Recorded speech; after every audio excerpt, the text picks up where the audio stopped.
Olá, eu sou o Marcos Terena, criador do primeiro movimento indígena aqui no Brasil.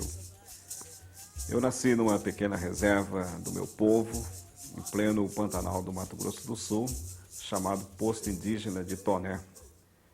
E estou aqui para apresentar uma série de 3 programas a respeito de Cândido Mariano da Silva Rondon, o nosso Marechal Rondon.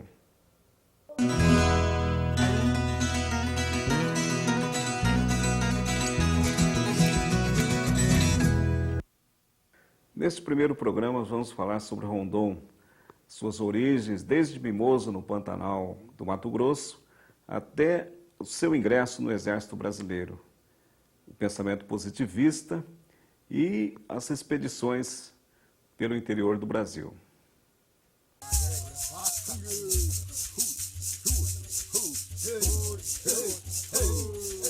Um dos homens mais extraordinários que o Brasil já produziu, nasceu no coração do país, na localidade de Mimoso, no Pantanal Norte Mato-Grossense, em maio de 1865. Cândido Mariano da Silva Rondon, o Marechal Rondon. Cândido Mariano da Silva Rondon, brasileiro, único. Certamente nenhum brasileiro tenha feito tanto pelo Brasil quanto o Marechal Rondon. É também um dos vultos contemporâneos de nossa história mais lembrados e discutidos através de livros, teses acadêmicas e trabalhos audiovisuais. Apesar disso, Rondon permanece pouco conhecido pelas novas gerações de brasileiros. Com 93 anos de idade, Rondon morreu no Rio de Janeiro em 1958. Deixando uma obra monumental em várias áreas fundamentais para a formação da nação brasileira. Ele morreu de mão na minha mão. Eu senti as veias do Rondon velho pulsarem e enfraquecerem na minha mão, mão na mão. E ele morreu dizendo as diretivas positivistas: os vivos são cada vez mais dirigidos pelos mortos. Ele morreu dizendo as diretivas do catecismo positivista. O túmulo dele está lá com a máxima sagrada do positivismo. O amor por princípio, a ordem por base, o progresso por fim.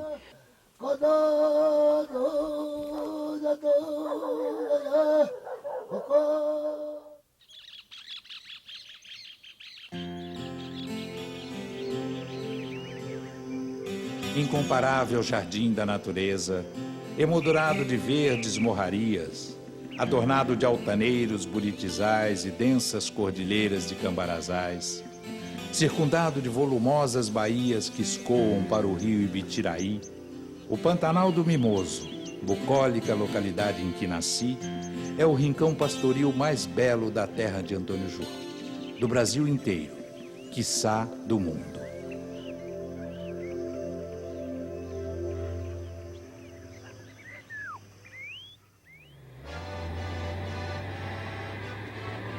Nossa jornada se inicia exatamente na terra natal de Rondon, em Mimoso, onde fomos recebidos pelo casal Carlos Reiners e Nercina Silva, professores responsáveis pela Escola Santa Claudina, construída pelo Marechal em 1948. Quantas visitas ele fez aqui, depois que inaugurou a escola? Ele nunca deixava de vir aqui, né? E o nome da escola é Claudina, em homenagem à mãe dele. Rondon, ele morou aqui até quando tinha 7 anos de idade. Onde a escola, onde construiu a escola, era a casa do pai dele, onde ele nasceu, né?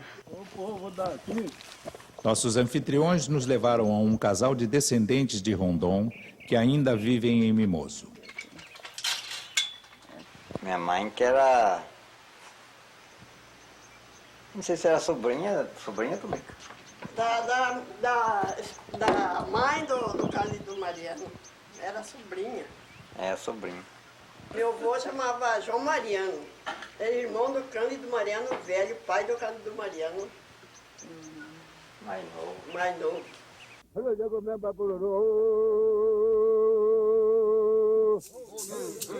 A última vez que ele veio aqui, Ele queria rever os velhos amigos, os índios que trabalharam com ele, que venceram o concurso na travessia do Pantanal, na implantação da linha telegráfica.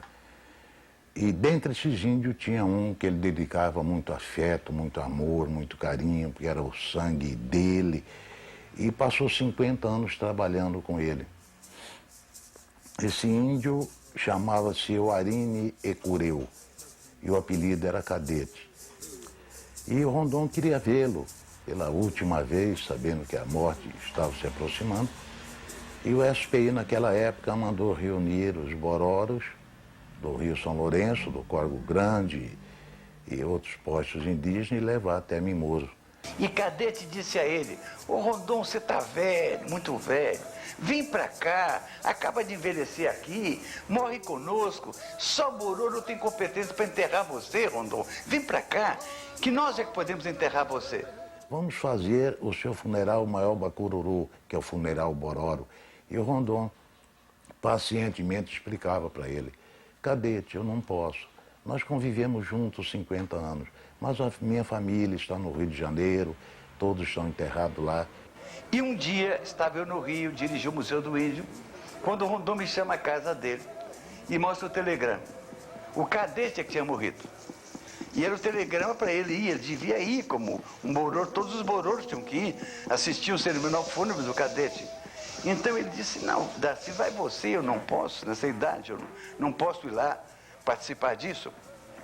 Vai, filma tudo e traz para eu ver.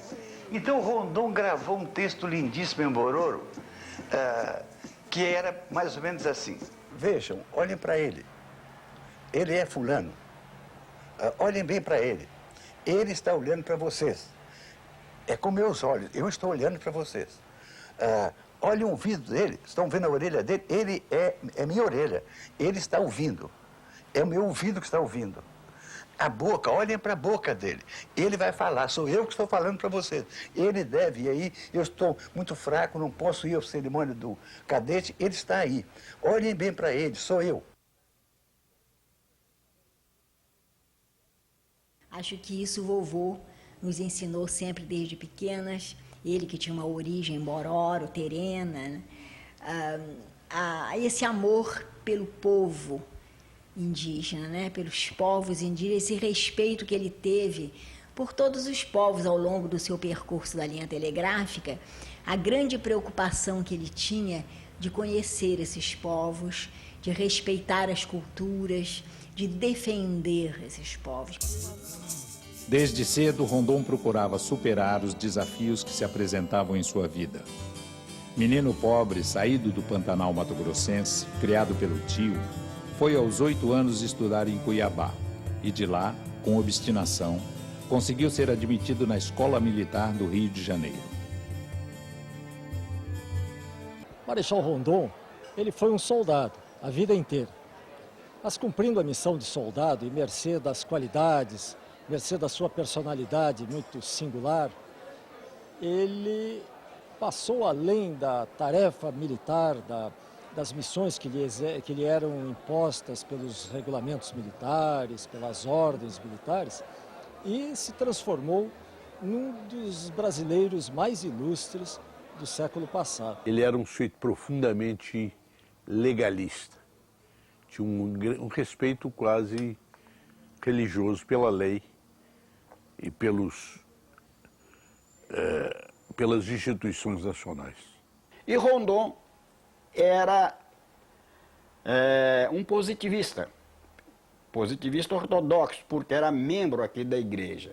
Positivista ortodoxo era aquele que aceitava em sua totalidade a doutrina de Augusto Comte. Ele foi iniciado no positivismo por Benjamin Constant Botelho de Magalhães, fundador da República Brasileira, nos tempos em que Rondon foi aluno de Benjamin Constant na escola militar. Apesar de nunca ter feito conferência aqui, ele não deixava de assistir. Ele sempre assistia as conferências. Ele vinha, sentava mais para o fundo da nave da igreja, modestamente, aqui do lado da direita. E era um membro da igreja que assíduo à frequência da igreja. Rondon, estudioso e esforçado, elegeu como ídolos e modelos a serem seguidos alguns vultos da nossa história. Entre eles, Marechal Floriano, José Bonifácio, Benjamin Constant e Gomes Carneiro. Este último nomeia Rondon, ainda como alferes aluno, seu ajudante na comissão das linhas telegráficas em 1889. Em 1890, Rondon, com apenas 25 anos, já é segundo-tenente, com o título de engenheiro militar e o diploma de bacharel em matemática e ciências físicas e naturais. Cheguei em Mato Grosso em 1890, logo depois da proclamação da República, e vem construir as linhas telegráficas de Cuiabá ao Araguaia. Este é o primeiro trabalho dele em Mato Grosso.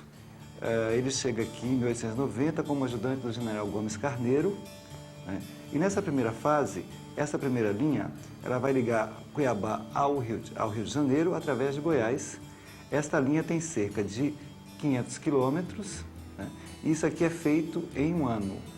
E durante 8 anos ele vai ser encarregado pelo governo federal de reconstruir essas linhas e construir uma estrada que ligasse o Mato Grosso a Goiás e de Goiás ao Rio de Janeiro. Em 1900 ele é chamado ao Rio de Janeiro e é contratado para fazer aquilo que parecia impossível, que é a construção das linhas telegráficas de Cuiabá até a fronteira do Brasil com o Paraguai e com a Bolívia.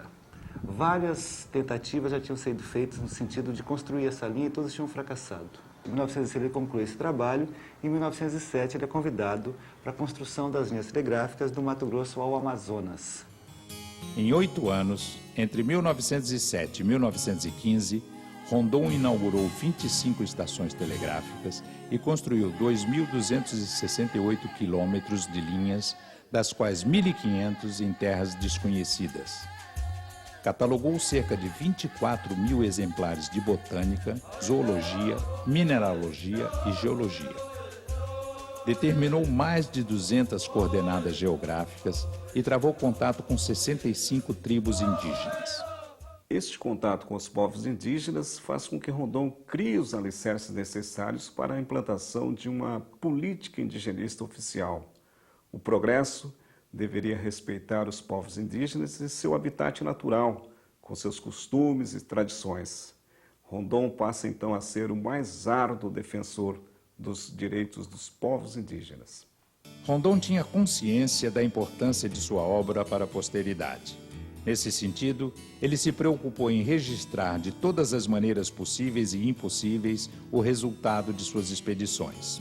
Ele sempre se fez acompanhar de fotógrafos e cinegrafistas que deixaram um acervo monumental e avançado para a época.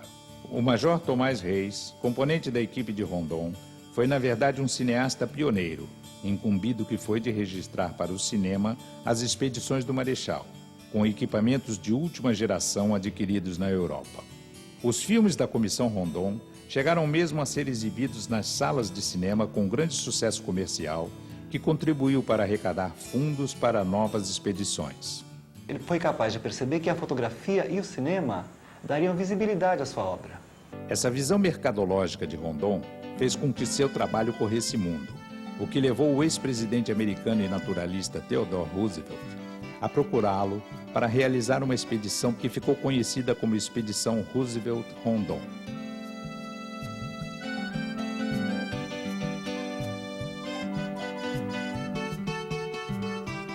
Outra contribuição fundamental para o desenvolvimento do país foram as demarcações territoriais, sobretudo no estado do Mato Grosso e suas fronteiras nacionais e internacionais. Os levantamentos cartográficos realizados por Rondon permanecem atuais até hoje. Ele fez um trabalho completo que hoje só via satélite para fazer. Completamente diferente. Veja bem que há poucos dias tiveram aqui comigo o pessoal do projeto Radan. E vieram conferir este mapa com o projeto Rondon. Eles pediram que colocaram o mapa na prancheta e pediu que determinasse um ponto no mapa do Rondon, qualquer um ponto que eu escolhesse para conferir no mapa do Radan. Então eu falei, bom, vamos pegar este ponto aqui, a barra do Juruena com o rio Telespires, que divide Amazonas, Pará e Mato Grosso. Então eles projetaram lá e nós conseguimos, nas escalas, mapear. A diferença que deu da confluência destes dois mananciais para o radar foi simplesmente de 7 metros. Ele podia errar, de acordo com o cálculo de engenharia, 4 por 1000. Em 1000 metros, 4 metros. Ele errou na distância de quase 500 quilômetros, errou 7 metros. A perfeição. Até hoje, eles acham que aquilo talvez nem foi Rondon que fez, foi uma alma do outro mundo, que é impressionante o trabalho dele. Em 1936, o Congresso Mundial de Geografia resolve homenagear Rondon, batizando com seu nome o Meridiano 52, que atravessa o Brasil Central. É isso aqui, ó. Ele passa pegando aqui, ó, Pará, Amapá, tá? Amapá, Pará, Mato Grosso do Sul, Rio Grande, Paraná, Rio Grande do Sul. No segundo programa, a política indigenista oficial, nascida da visão humanista de Rondon.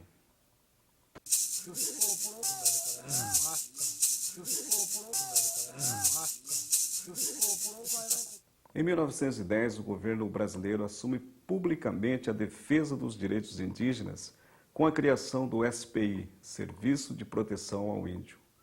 Rondon vê, então, reconhecido oficialmente todo o seu trabalho em prol do índio brasileiro.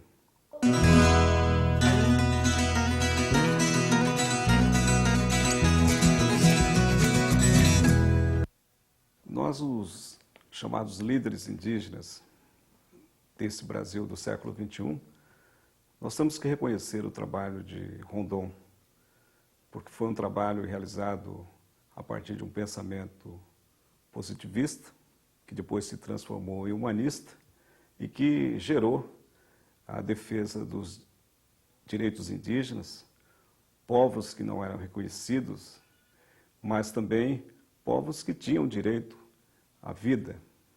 E Rondon, quando ele leva o chamado progresso, ele se depara com uma civilização intacta da chamada modernidade. O avanço das linhas telegráficas também, provavelmente, provoca em Rondon um sentimento de resgate, porque o colonizador também sempre preparou a nós, os índios, para sermos um futuro não índio, um futuro homem branco. E a gente acreditou nisso, de que era possível a gente deixar de ser o que éramos e assumir uma nova identidade. E jamais imaginávamos a possibilidade de compartilhar essas duas civilizações, como é o retrato do nosso Brasil.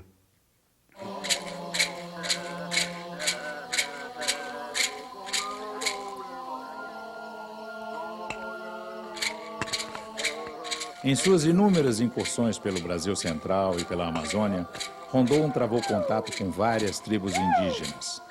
Porém, estabeleceu uma relação especial com os Bororo, seus antepassados, e com os Pareci, que trabalharam com ele na implantação e manutenção das linhas telegráficas.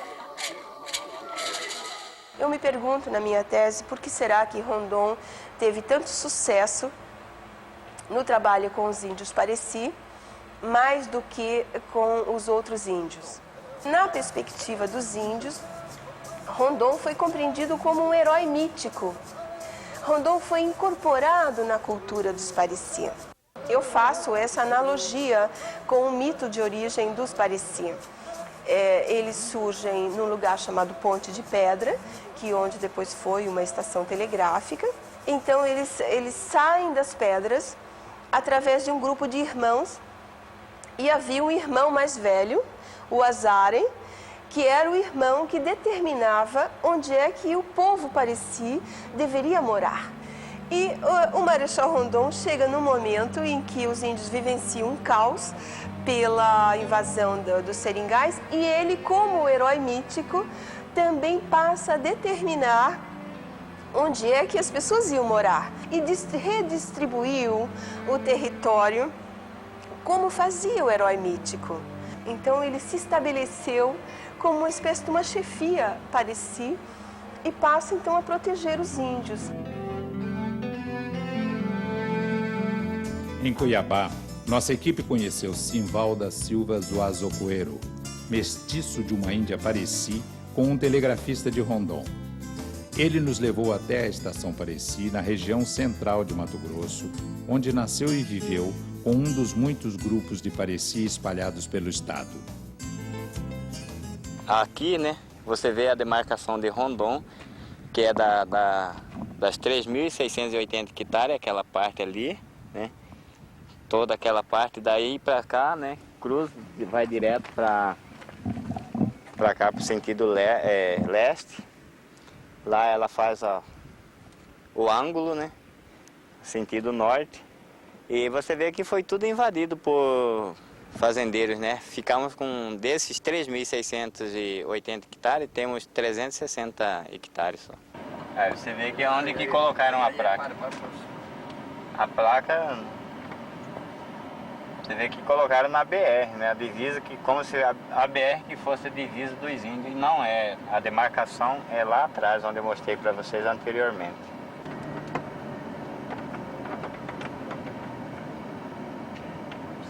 E isso aqui é o que sobrou da demarcação de Rondon. A única coisa que restou foi esse aqui. Vamos chegar na casa do meu primo, que agora é ele quem reside aqui, né? O Valmir Zoromará, filho de João Zoromará, que trabalhou como telegrafista de Rondon. Meu pai era guarda-fio. Nós somos em 40 pessoas. Nós somos em 40. Não que reside aqui dentro da área, né? A maioria está para a cidade. Quando começaram a abrir para cá, eles foram saindo. E nós sentimos muito ameaçados, né, pelos fazendeiros. Os fazendeiros ameaçavam muito nós. Próximo ali, ó, aquele casarão lá caído ali, ó. Aquilo ali é o Correio de Marechal Rondon. Vocês estão vendo, hoje vocês estão vendo lá pessoalmente, lá. Está destruído, acabado. E era uma coisa que nós queríamos que aquilo ali ficasse levantado para um histórico. Foi erguida em 1905 por Marechal Rondon. Das inúmeras estações telegráficas construídas por Rondon no Mato Grosso, surgiam povoados e se transformavam em centros de comunicação e desenvolvimento regional. Alguns dos postos eram operados por índios. Com a decadência dos telégrafos nos anos 40, muitos postos foram abandonados, restando apenas ruínas de seus prédios. Rondon, então, se depara com uma contradição criada pelo homem branco. Tradição ou modernidade? O que fazer com os povos indígenas que estavam intactos na sua própria civilização? Então, com a criação do Serviço de Proteção ao Índio, em 1910, Rondon também passa a criar uma filosofia humanista que até então ninguém percebia, porque se pensava que o índio não existia mais, do pensamento, de uma filosofia e de um corpo de homens brancos, não indígenas, advogados, médicos, sanitaristas, antropólogos e militares para cuidar dos índios. Surge então o pensamento indigenista, baseado principalmente em dois pensamentos de Rondon. O primeiro pensamento: morrer se preciso, matar nunca. Segundo pensamento: fazer do índio um índio melhor. É incrível como uma filosofia pode ser posta no coração dos homens que chegam a encarnar um princípio duro como esse. Invadindo o território indígena, que eles eram os invasores, mortos pelos índios, não revidam. Isso se deve a Rondon. A dedicação e o respeito aos povos indígenas inspiraram decididamente várias gerações de sertanistas que tinham no Marechal um modelo a ser seguido. Homens como Darcy Ribeiro, os irmãos Vilas Boas, Noel Núteus, Porfírio Carvalho e Sidney Possuelo assumiram a herança de Rondon, aplicando cada um a seu tempo os ensinamentos deixados nos caminhos abertos por ele. Em especial uma herdeira, esta com reais laços familiares, Elizabeth Amarante Rondon, neta do Marechal, encarna a luta de preservação dos povos indígenas.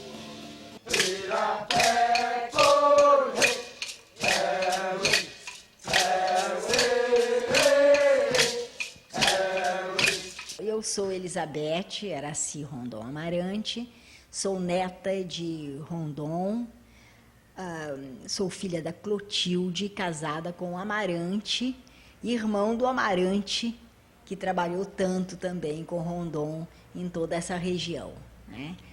Então, realmente eu vivi com o vovô muitos anos, toda a minha infância eu vivi com o vovô. Hoje eu sou membro do Conselho Indigenista Missionário, do CIMI, e estou em Mato Grosso faz 23 anos agora.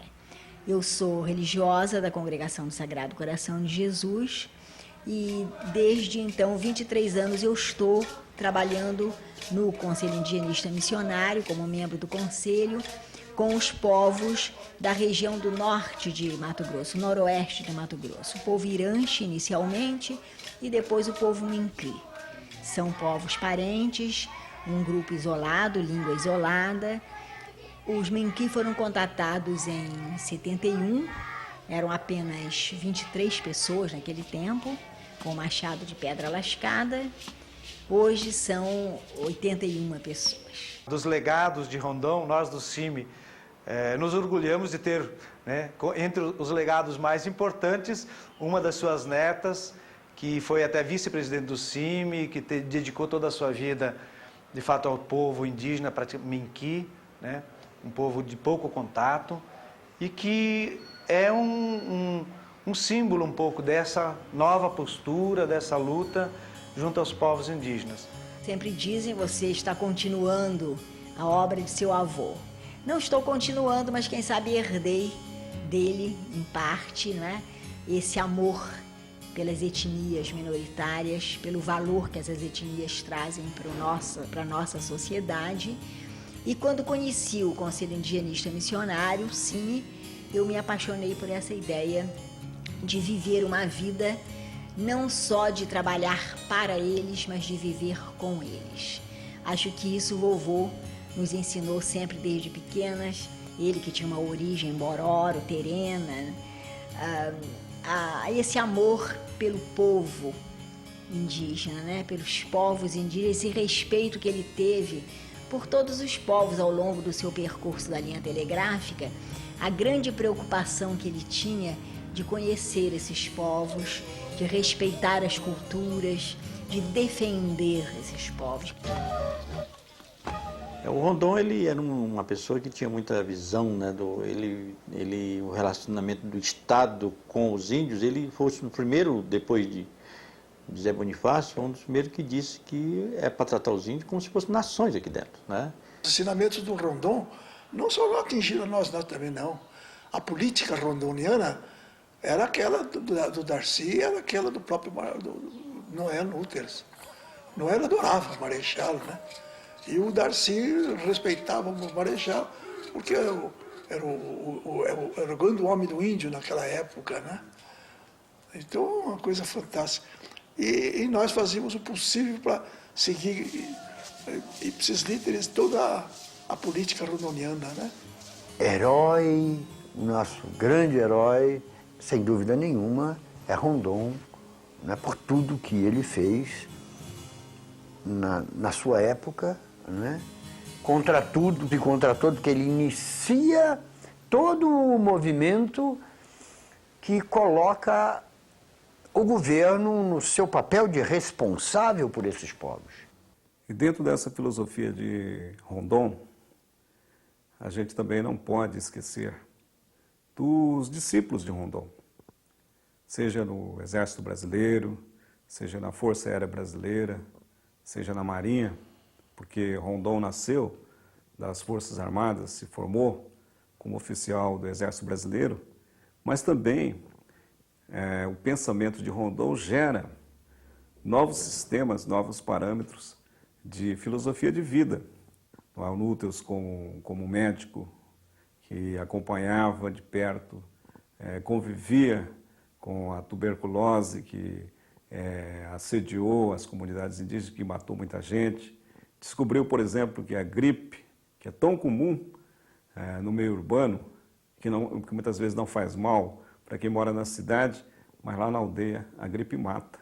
Da mesma forma que os irmãos Vilas Boas, que abandonaram suas vidas em São Paulo, seus familiares, e foram construir uma nova etapa de relacionamento, claro que levando, de alguma maneira, uma nova forma de civilização, mas também aprenderam a respeitar os códigos daquela civilização que estavam lá no interior do Brasil.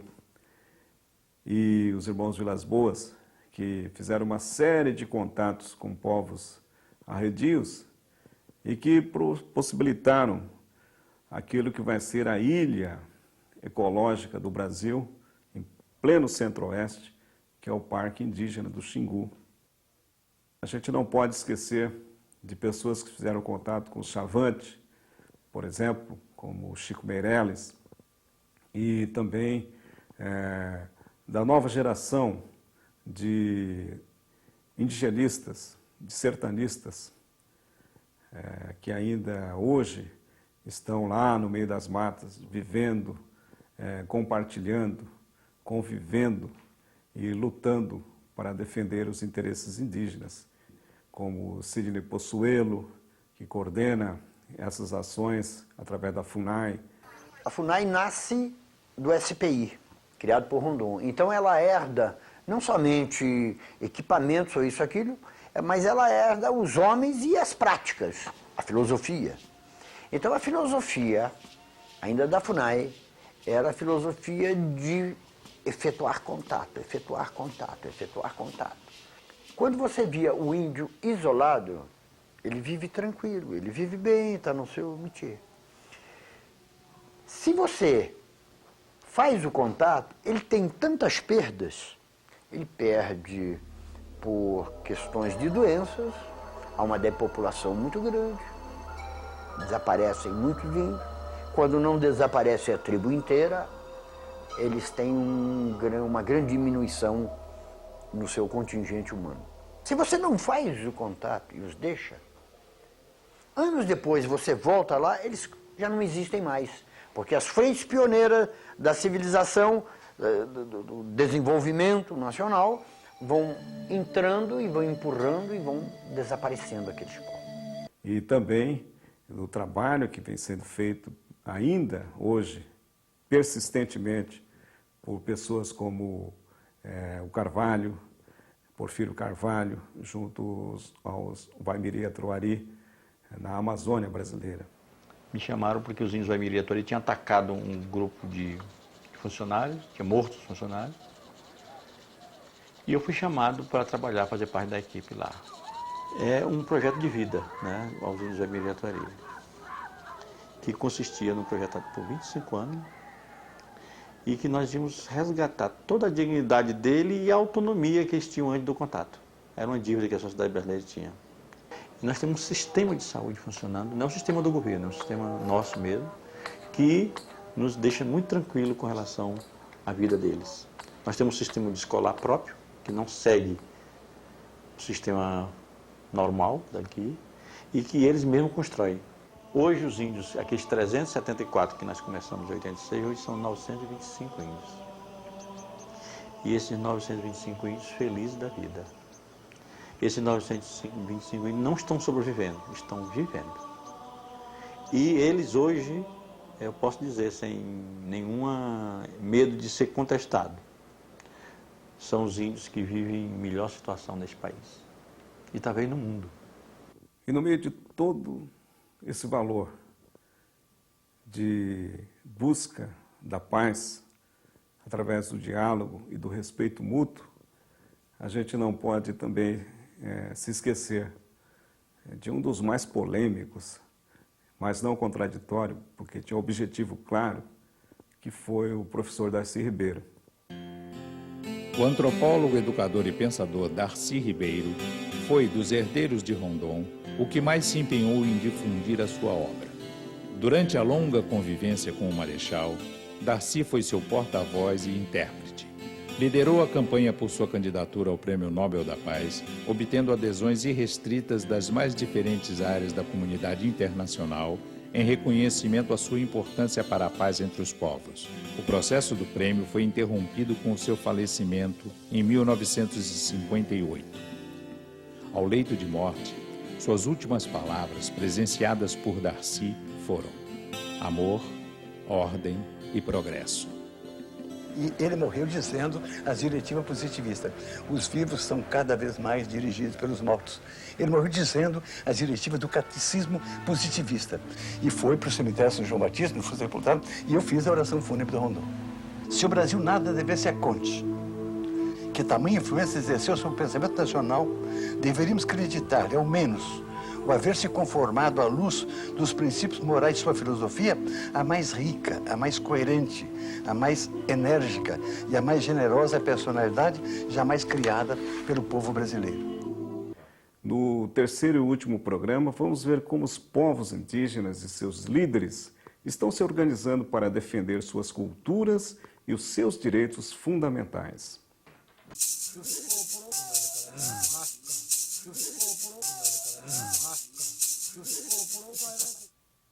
Neste terceiro e último programa, vamos ver aquilo que talvez seja o maior legado de Rondon para os povos indígenas: os próprios índios se organizando na defesa dos seus direitos, como a cultura, o seu território e as suas tradições.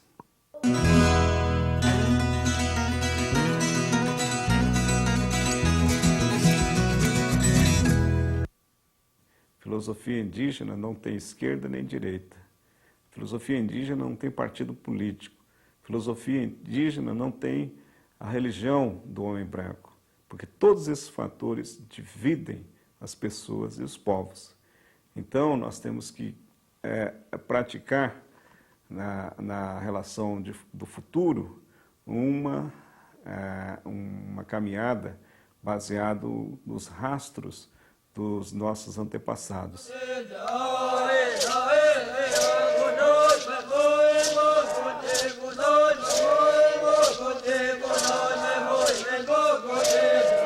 A visão da sociedade brasileira no passado recente era de que os índios iriam desaparecer, né? De que o brasileiro é uma mistura de raças, né? Isso aqui é um pirão étnico, né? E que a tendência era que todas as particularidades culturais desse país, né, se misturassem nesse caldo cultural, né? E a realidade hoje mostra uma coisa muito diferente, né? Os índios estão aí para o futuro do Brasil, sabe? Você tem uma situação hoje, a maior parte das terras indígenas estão demarcadas, né? A população indígena está crescendo, né? E a questão indígena está escrita no futuro do Brasil. Do enorme legado humanista deixado por Rondon, especialmente junto aos povos indígenas que tanto sofreram a partir do contato com o homem branco, a consequência mais importante talvez seja uma nova realidade desses povos que estão se organizando em sua defesa cultural e econômica, buscando alternativas para a sua tutela e, em alguns casos, recuperando o crescimento populacional e o resgate de suas tradições e de seus idiomas. Aprendi com meus pais, com meus avós, principalmente o respeito a dois valores: a criança e aos velhos. E também a respeitar os códigos da natureza, os sinais que a natureza nos traz. E eu jamais pensei de que um dia eu pudesse estar vivendo na grande cidade, né? Mas um dia eu fui levado para estudar. Ingressei na Força Aérea Brasileira, primeiramente como soldado, e depois fui assumindo alguns cargos e até ser aprovado na academia, uma escola de elite da Força Aérea, que é a Academia da Força Aérea, para aprender a pilotar avião. Foi quando então eu descobri quão distante eu estava da minha origem, das minhas tradições, quando eu senti saudade da minha aldeia. Nesse período, eu tinha muita vergonha de dizer que era índio, né? E como piloto, aluno de pilotagem da Força Aérea, eu aprendi que todos os valores militares, principalmente de sobrevivência e de guerra na selva, os professores eram os nossos ancestrais indígenas. E a partir desse pensamento é que eu procurei, através da criação de um grupo de estudantes indígenas, depois uma equipe de futebol indígena e depois um movimento organizado dos povos indígenas, de que era preciso ter novos índios na luta desses valores, porque de alguma maneira todos os líderes indígenas, chamados líderes indígenas de hoje, eles passaram por algum tipo de preconceito, de dificuldade e se impuseram com tudo isso para mostrar que vale a pena ser índio no Brasil. Eu sou índio do Brasil e fui incumbido por 92 organizações indígenas dos 5 continentes do mundo para conversar com vocês nessa tarde.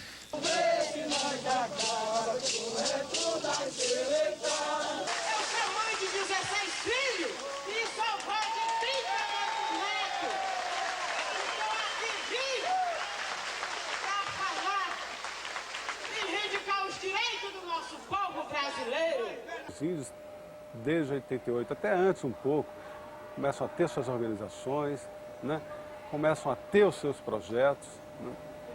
Então, o papel do Estado hoje, né, na verdade, está em xeque na relação que ele tem com as populações indígenas. Você ainda tem populações de pouco tempo de contato ou isoladas que precisam da proteção do Estado, né, bastante forte. Né? O Estado tem um papel importante no reconhecimento e proteção das terras indígenas, né, que é um papel inquestionável do Estado. Né?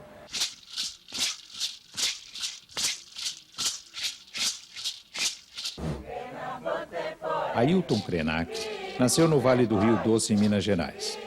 Remanescente de um grupo indígena Kayapó, alfabetizou-se com 18 anos e foi o responsável pela recuperação cultural de seu povo. Participou ativamente da organização dos povos indígenas durante as discussões na Assembleia Constituinte em 1988, através da UNI, União das Nações Indígenas, que resultaram em grandes avanços nos direitos indígenas. Hoje, Ailton está voltado para a preservação cultural dos Krenak e realiza anualmente o Festival de Dança e Cultura Indígena, na Serra do Cipó, em Minas Gerais. Os senhores não poderão ficar omissos, os senhores não terão como ficar alheios a mais essa agressão movida pelo poder econômico, pela ganância, pela ignorância do que significa ser um povo indígena. A União das Nações Indígenas foi a organização que juntou nossas tribos, 180 tribos, para fazer pressão no governo, para botar na Constituição de 88, né, o capítulo que tem lá sobre os direitos dos índios. Que antigamente, né, na Constituição antiga, não tinha nenhuma referência nem ao nosso território, nem aos nossos direitos. E era um absurdo. E nós fizemos um movimento juntos, várias tribos, no final da década de 80, pressionando o governo para botar na Constituição do Brasil o nosso direito, a garantia dos nossos territórios e a garantia do direito da nossa livre manifestação da nossa cultura. Até essa época, para vocês terem uma ideia, a língua portuguesa era obrigatória nas nossas escolas e era proibido. Não tinha nenhuma literatura, nada produzido nas nossas línguas, era proibido. A partir do pensamento de Rondon, de fazer do índio um índio melhor, surgem nos anos 70 diversos líderes indígenas, principalmente na capital do Brasil, que é Brasília. E esse movimento indígena chega em Brasília para buscar os seus direitos, como a demarcação das terras, o direito à educação diferenciada, um tratamento de saúde também diferenciado e também o direito à sobrevivência sob novos parâmetros, como a agricultura, a pecuária. E essa linha de ação do índio brasileiro deixa claro que a política indigenista estava errada e continuava errada, principalmente através do assistencialismo. E os índios não queriam mais apenas sandálias, cobertores, mas queriam direitos coletivos, direito não só para o cacique, mas também para suas comunidades. Quando surge pessoas como Raoni e a figura mais destacada do cacique Mário Chavante, que depois ficou conhecido como Mário Juruna, que aprendeu, por exemplo, a usar um gravador, uma tecnologia do homem branco, para gravar as conversas e também para divulgar essas conversas e muitas vezes cobrar publicamente o não cumprimento dessas promessas. Nós demonstramos e provamos de que nós podíamos nos capacitar segundo os códigos do homem branco e sem deixar a nossa filosofia, a nossa tradição, o nosso costume e a nossa língua. Se integrando, você desaparece enquanto um diferente ou se torna um quase igual aos demais. Então, eu acho que nós, mais do que nunca, lutamos para que isso não acontecesse e provamos que nós podemos perfeitamente estar aqui fora, convivendo com a sociedade não índia, na defesa dos nossos direitos, sem, por isso, jamais deixar de sermos índios. Então, a política indigenista, ela tem sido marcada ao longo do tempo, teve essa meta de nos integrar. Com as respostas nossas, através das nossas lutas, das nossas organizações, nós nos organizamos, porque descobrimos que esses espaços, enquanto organizações, eles seriam muito mais eficientes na defesa dos direitos dos povos indígenas. E foram marcados, as nossas lutas foram marcadas por momentos muito importantes no Brasil, por exemplo, com a Constituinte, né, que resultou na Constituição de 1988, onde nós tivemos grandes avanços, principalmente na questão da garantia das nossas terras e no reconhecimento, através do Estado brasileiro, pelo Estado brasileiro, o reconhecimento da diferença, né? Reconhecer que nós somos povos diferentes, nós somos culturas diferentes, nem por isso somos povos ou pessoas incapazes.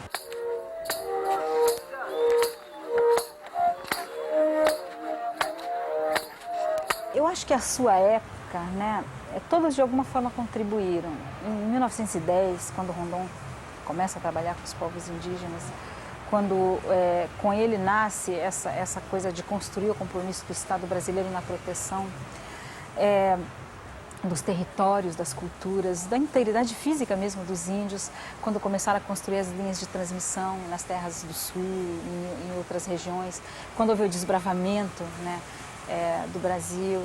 Eu acho que na época dele, isso é o que estava ao alcance dele fazer. E ele, enquanto humanista, enquanto uma pessoa preocupada realmente o conceito dele de defender direitos, era o de defender principalmente a integridade física e cultural dos povos indígenas, né?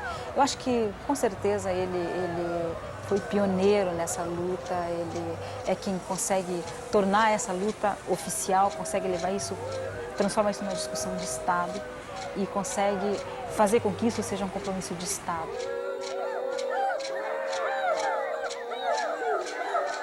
A minha visão sobre a situação dos povos indígenas no Brasil é de que há diversos problemas, os povos indígenas enfrentam dificuldades na parte de educação, saúde, proteção das terras, do meio ambiente e mesmo na parte do desenvolvimento econômico também, que é uma parte bastante importante. Agora, nós não podemos dizer que só há problemas. Há avanços significativos também, principalmente no que se refere à demarcação das terras indígenas. Hoje já há um total de mais de 500 terras demarcadas, representando aproximadamente 12% do território nacional. Então isso é bastante significativo. O Brasil não conhece o patrimônio cultural que ele tem. Hoje você tem mais de 220 etnias, falando mais de 170 línguas nesse país. São micro-sociedades, mas elas estão aí, né? Estão vivas, né? E a maior parte delas, vamos dizer assim, estão estabilizadas, estão com seus territórios demarcados, né? Conseguiram superar os períodos das epidemias, né? Conseguiram sobreviver, algumas não, mas a maioria conseguiu sobreviver. Nós também queremos continuar vivos, queremos continuar fazendo parte dessa humanidade, né? Nós não queremos desaparecer, porque nós somos filhos daqui dessa terra. Nós amamos, respeitamos essas montanhas, esses vales, esses rios. Eles têm nome próprio para nós, eles têm humor. Nós cantamos no nosso terreiro, nós cantamos o Atu. O Atu Minharé, o Atu Minharé. É o rio que passa lá na nossa aldeia que tem o nome de Uatu. No mapa do Brasil ele tem o nome de Rio Doce. É o mesmo rio com outro nome. Da mesma maneira que nós somos o mesmo povo com outro nome. Antes nós tínhamos outros apelidos. Agora nós estamos anunciando o nosso próprio nome, para as pessoas aprenderem e parar de chamar a gente por apelido. Tini Burum, Burum Rehé, nós somos os Burum. Nós continuamos a história dos nossos ancestrais, né, dos nossos antepassados, dos antigos. Queremos continuar.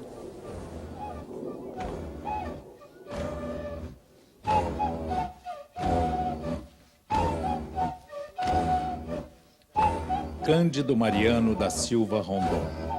Um nome que certamente irá atravessar os tempos na história da humanidade, deixando marcas fundamentais.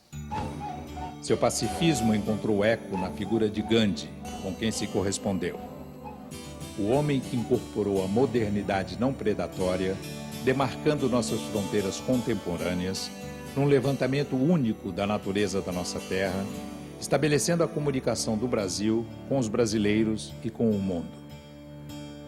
Em nossa bandeira está oculta a palavra amor, que foi o principal sentimento que moveu a existência deste grande brasileiro. Amor à pátria, amor aos índios, amor à natureza.